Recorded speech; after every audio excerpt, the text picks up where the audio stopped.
Vijay political ఎంట్రీతో Tamil Nadu రాజకీయాల్లో కొత్త శకం మొదలైందా, లేదా కొత్త సీసాలో మళ్ళీ పాత సారనే కనిపిస్తుందా?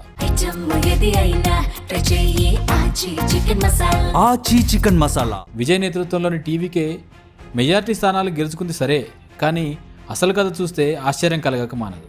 అసోసియేషన్ ఫర్ డెమోక్రటిక్ రైట్స్ అనే సంస్థ వివరించిన వివరాల ప్రకారం 231 మంది టీవీకే అభ్యర్థుల్లో 92 మందిపై క్రిమినల్ కేసులున్నాయి. వారిలో 43 మందిపైన సీరియస్ ఛార్జెస్ కూడా ఉన్నాయి. అంటే మార్పు కోసం జనం ఎంచుకున్న కొత్త నీటిలో పాత బురదే కనిపిస్తోంది.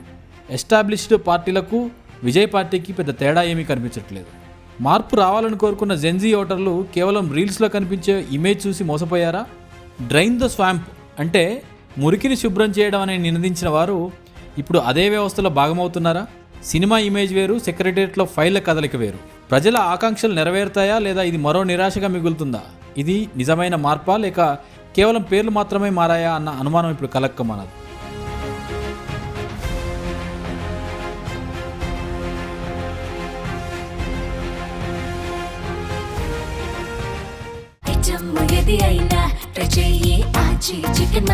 ఆచి చికెన్ మసాలా.